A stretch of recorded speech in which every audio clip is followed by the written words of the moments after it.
Am Dienstag bin ich dann auf dem rechten Auge erblindet und das habe ich im Tagesverlauf gesehen. Ich habe es sozusagen kommen sehen. Ich werde wahrscheinlich blind. Und es war so brachial anders, dass ich mir quasi ein neues Leben aufbauen musste. Guck mal, nicht zur Ampel. Jetzt. Genau.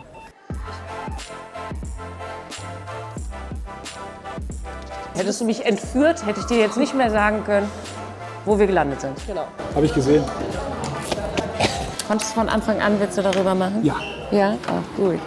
Moin, ich bin Anni und ich werde wahrscheinlich blind. Wann das sein wird, weiß ich nicht.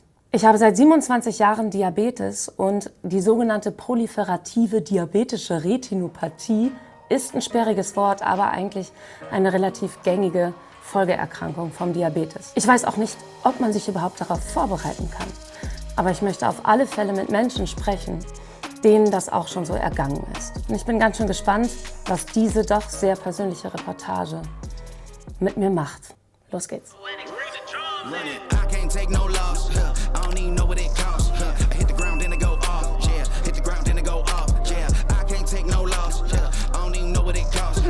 Hallo, hier ist Anni.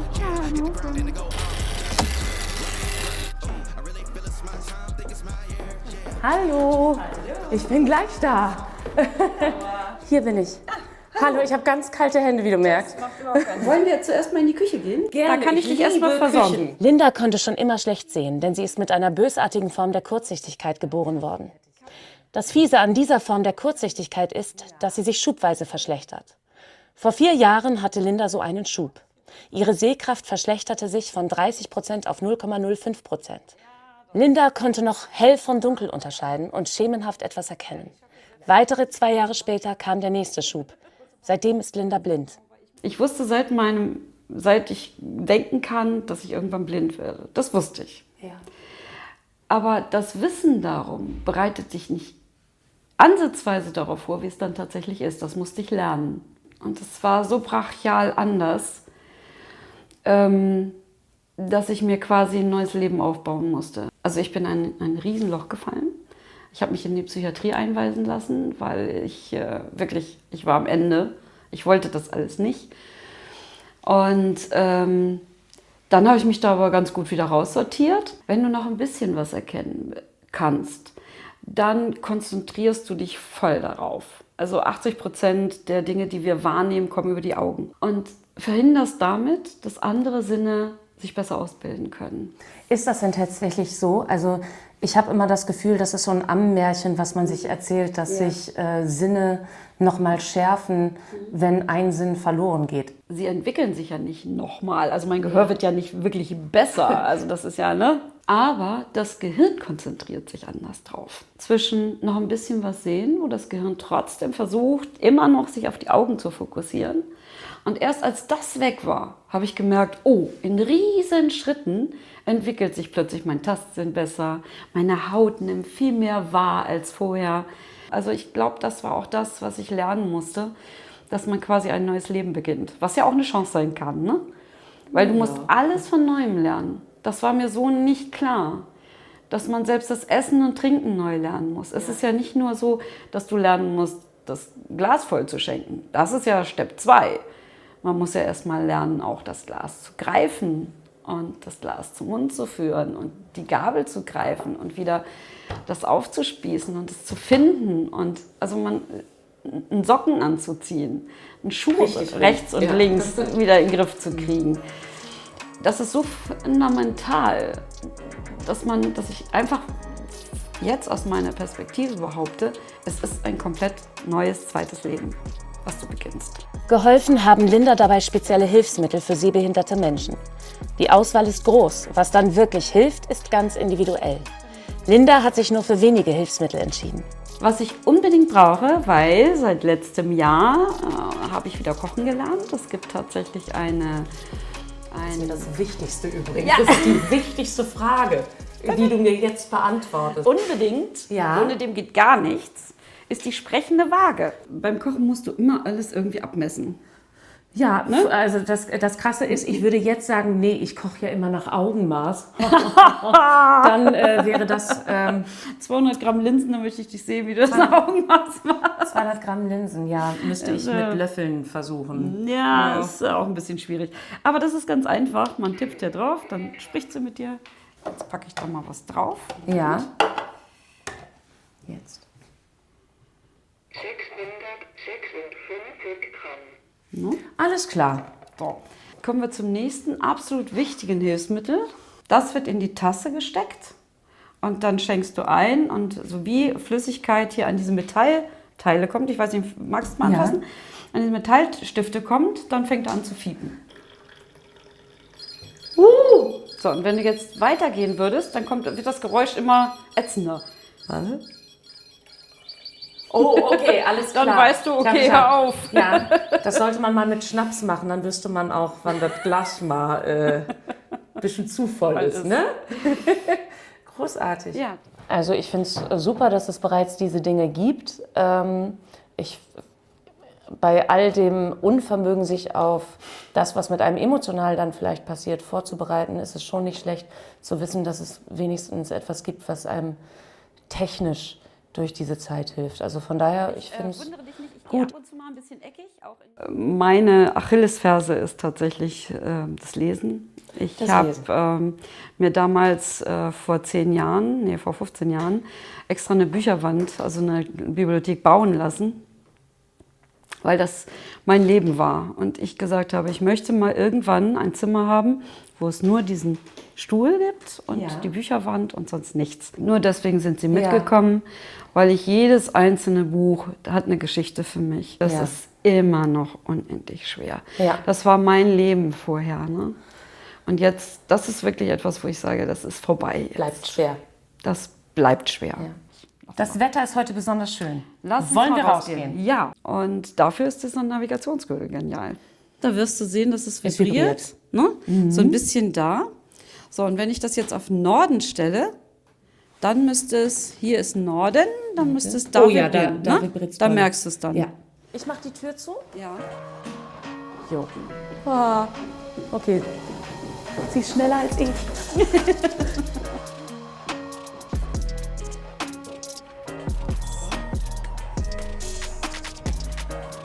Hey Siri, Gürtelnavigation, Wohin? Stephansplatz. Okay, das hat er jetzt. Und jetzt vibriert mein Gürtel hier vorne, weil ich da hin muss. Alles klar, dann folgen wir dem Gürtel. Linda hat viel Kraft und Zeit investiert, um ihre Selbstständigkeit zurückzubekommen. Heute bewegt sie sich selbstständig in einem Radius von 10 Kilometern. Dabei traut sie sich auch in unbekannte Gebiete. Von mir ist das alles noch weit weg, obwohl auch ich schon Einschränkungen bei mir merke. Vor allem nach unten hin ist mein Sehfeld schlechter geworden, weshalb ich öfter mal stolpere. Auch schnell wechselnde Lichtverhältnisse machen mir Schwierigkeiten. Ich bin beeindruckt, wie sicher und souverän Linda sich durch die Straßen bewegt. Sodass du weißt, ob du gerade oder schräg rübergehen musst. Okay, ich lasse mal den Finger Ja, musst du jetzt drauf lassen. und guck mal nicht zur Ampel. Jetzt. Genau. Das ist aber ein ganz zartes Vibrieren nur. Ja. Also da muss man... So viel zum Thema, wenn du ganz blind bist, wird das alles einfacher für dich. Okay. Hier kommt auch noch mal so ein Part, wo ich sage, damit bin ich auch noch nicht so durch. Das ist ja ein riesen Kinderspielplatz. Und ich habe ja jetzt mittlerweile 2 kleine Enkel. Und dass ich die nicht alleine beaufsichtigen kann, ist auch so etwas, wo ich sage, so habe ich mir das Oma-Sein nicht vorgestellt. Ne? Ich würde meinen Sohn so gerne unter die Arme greifen, aber Aber das kannst du doch bestimmt trotzdem auf deine Art und Weise mit ich spiele deinen natürlich viel Möglichkeiten. mit denen und mache und tue, aber ich kann sie halt nicht mal entlasten, indem ich sage, bringt sie einfach mal 2 Tage her. Manchmal gehen gewisse Dinge halt nicht mehr. Punkt. So. Und das ist schon- versuchst du das gerade eher wegzudrücken, das, was in dir irgendwie Leid und Traurigkeit verursacht? Oder versuchst du dich Ich damit... versuche mich dann wieder auf die netten Dinge, die ich alle schon erreicht habe und die ich kann, zu konzentrieren. Ja. Deswegen laufe ich wahrscheinlich auch so viel. Das kann ich. Und so schnell vor allen Dingen. Ja. Linda, danke für deine Zeit, danke für deine ganzen Worte für mich und auch dass du mir gesagt hast, was vielleicht nicht besser wird oder womit man sich nicht so schnell abfindet oder vielleicht auch gar nicht abfindet. Gerne, sehr gerne. Und ich hoffe sehr, dass es bei dir noch unendlich lange dauert. Ja, das hoffe ich auch. Und wenn nicht, dann habe ich sehr gerne ein offenes Ohr für dich. Es war mir eine Freude. Es war mir eine Freude. Dankeschön.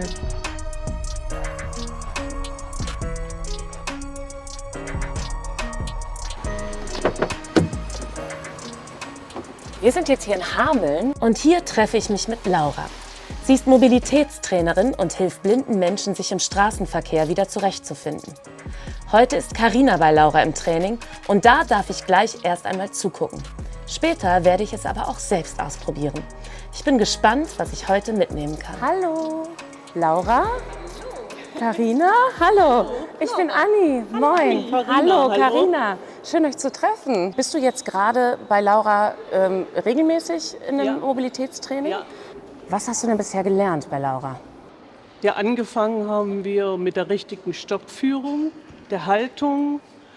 Dann ging es weiter mit Straßenüberquerung. Dann haben wir Treppenaufgänge und Treppenabgänge geübt. Ich gucke jetzt erstmal zu und beobachte euch dabei und bin sehr gespannt, wie wir da heute durchkommen. Vor allen Dingen, wenn ich das später mache. Wir gehen mal zu Gleis 2 und 3 und schauen uns das mit der Treppentechnik nochmal an.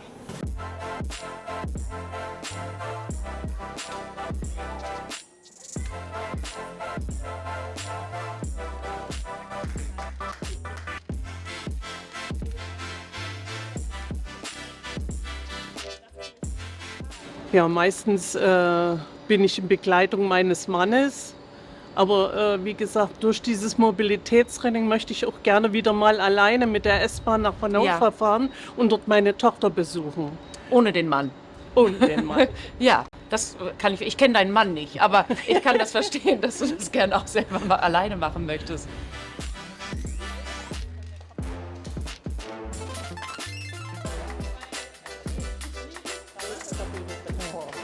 Laura, wie gut bist du eigentlich in all dem, was du hier so beibringst? Die Weiterbildung, die ich gemacht habe in Hamburg, wir haben alles quasi unter einer Simulationsbrille oder unter einer Augenbinde selbst so gelernt. Du hast gerade gesagt, es ist eine Weiterbildung. Das heißt, was ist die Grundausbildung, die da vorangegangen ist? Also, ich habe in meinem Fall, ich habe Sonderpädagogik studiert und habe auch alles fertig gemacht, bin somit Lehrerin.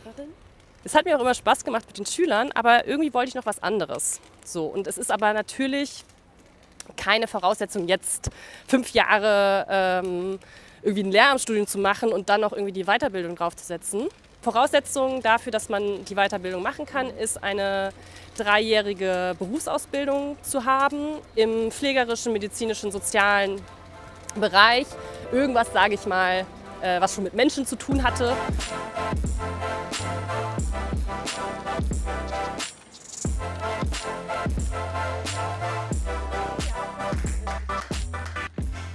Wir stellen uns jetzt wieder vor, diese Ampelkreuzung ist jetzt mal nicht ausgestattet.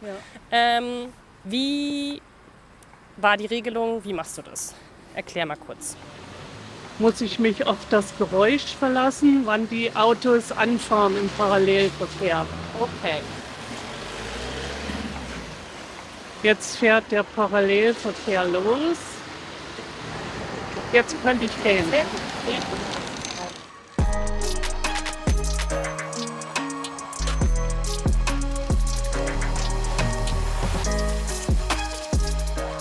Carina, danke, dass ich dabei sein durfte. Und vor allen Dingen wünsche ich dir unzählige Besuche alleine bei deiner Tochter. Danke. Genießt es.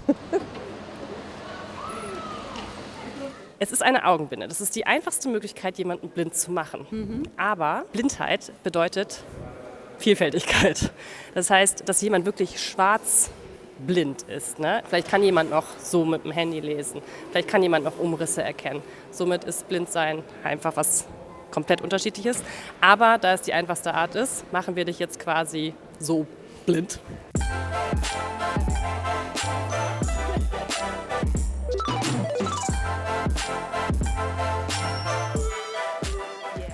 ganz schön krass, wie sich die Geräuschkulisse auf einmal nicht verstärkt, aber Dein Fokus ist jetzt Der einfach Fokus da. ist Ne? ein sehr anderer, ja. vielleicht können wir eine ganz, ganz kurze Übung oder einfach ein ganz paar Tipps für die Sehnebegleitung machen, weil das ist momentan etwas, was mich sehr interessiert, weil ja jetzt schon manchmal mir Menschen auch helfen müssen. Und vielleicht kann ich denen ein bisschen helfen, mir zu helfen. Ja, genau. Und ich packe jetzt mal meinen Ellbogen da rein. Das ist quasi schon die Grundtechnik. Ich bin einen Schritt dir voraus. Das heißt, du bist jetzt in meinem geschützten Bereich. Weil wenn ich jetzt dich hier ein bisschen in Schlangenlinie, es ist eigentlich unmöglich, dass du dir ein Bild aufbaust, wie wir jetzt eigentlich gehen. Hättest du mich entführt, hätte ich dir jetzt nicht mehr sagen können, wo wir gelandet sind. Genau. So, deswegen versucht man möglichst in 90-Grad-Drehung zu gehen, ne? Damit ich die Orientierung Damit behalte. du die Orientierung behältst. Wärst du jetzt schon bereit, mit mir eine Treppe hochzugehen? Ich bin zu allem bereit, Du kriegst Laura, voll mit dir. total den Crashkurs. Ne? Voll gut.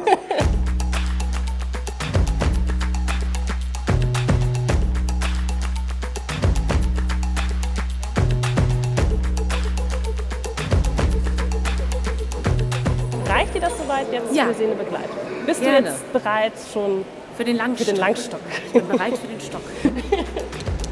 Ja, also los. Quasi von unten stabilisieren ein bisschen. Du musst dich beide Hände. Alles klar, weil wie Das- soll ich sonst telefonieren, während ich laufe? Ja, das ist aber ein ganz anderes Thema.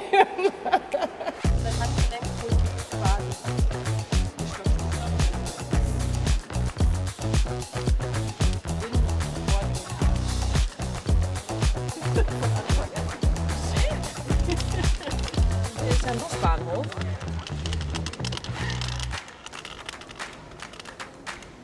Da war ein Fahrrad links. Gut.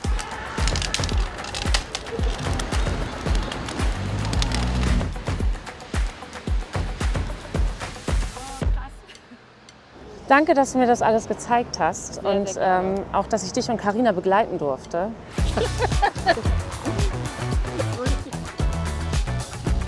Das war schon eine ganz schön spannende Erfahrung, sich einmal künstlich zu erblinden mit dieser Augenmaske und jemandem so zu vertrauen. Hat auch ein bisschen was mit mir gemacht und ich habe ein paar Mal schlucken müssen.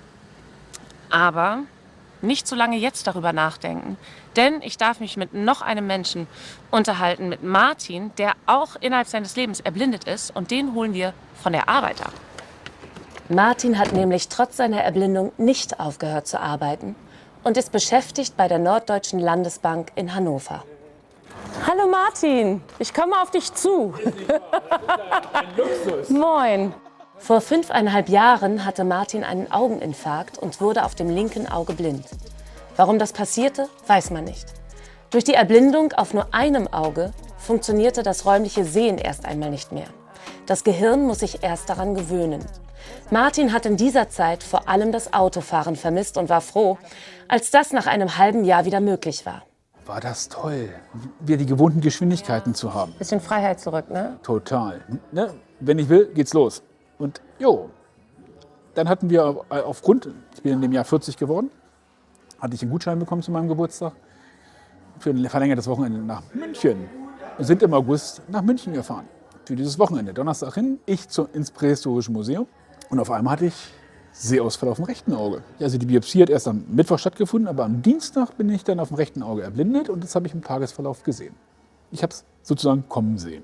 Aber trotzdem, dass ja auch beide Events sozusagen, also linkes Auge, rechtes Auge, trotzdem ja unerwartet kamen und du dich hast auf keins der beiden vorbereiten können, oder? So ist es. Was war denn dein allergrößtes Hobby? Bei mir ist es zum Beispiel so, ich habe nur ein einziges Hobby, alles andere habe ich zum Beruf gemacht. Und, Respekt, Glückwunsch. ja, und das einzige Hobby, was ich habe, ist Kochen. Aber was war denn dein großes Hobby? Wo musstest du mit Einschnitten kämpfen oder was musstest du sogar richtig aufgeben? Eins meiner Hobbys ist Lesen. Und Lesen bildet. Und ja, Lesen, Internet, Seiten, egal was, man liest ja. Ich war im Fitnessstudio aktiv. Ich bin ins Stadion gegangen, fußballtechnisch. Jede Art von Freizeitgestaltung, bin gerne Fahrrad gefahren. Ja, das ist schwierig. Das sehe ich ein sogar. Gereist bin ich gerne, mit Fahrradtouren gemacht, also Kreuzfahrt. Ich liebe Kreuzfahrten. Wenn man dann offenen Augen durchs Leben geht und nach vorne guckt. Das ist der einzige Weg. Das ist meine Lebenseinstellung. Ja. Das haben wir da gelernt, weil es hilft. Entschuldigung, Ich weiß, was du ich will jetzt nicht, hilft ja nichts, ne? es hilft nichts. Ich will nicht sagen, die Plattitüde jammern hilft nicht.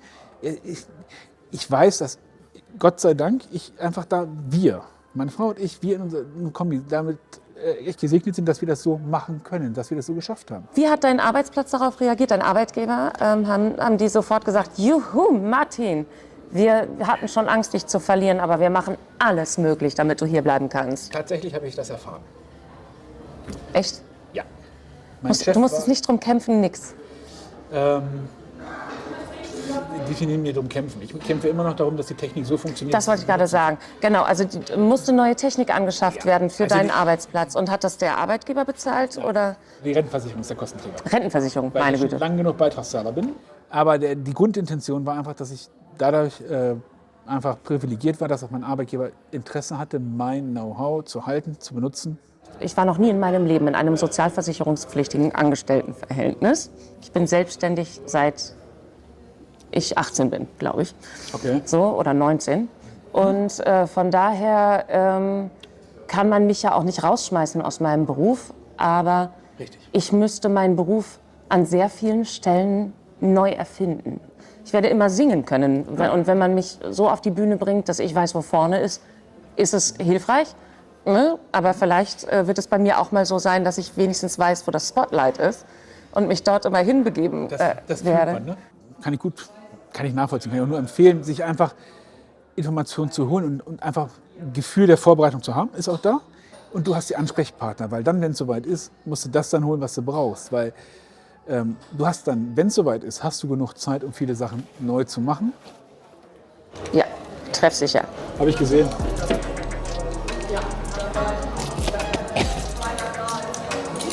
Konntest du von Anfang an Witze darüber machen? Ja.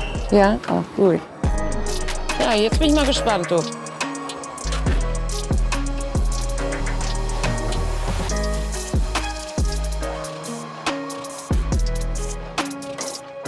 Also eine Sache habe ich ganz klar gelernt. Man muss halt wollen.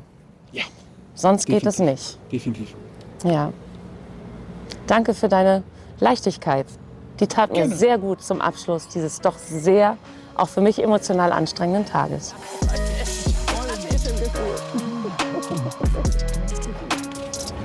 Was für ein Tag.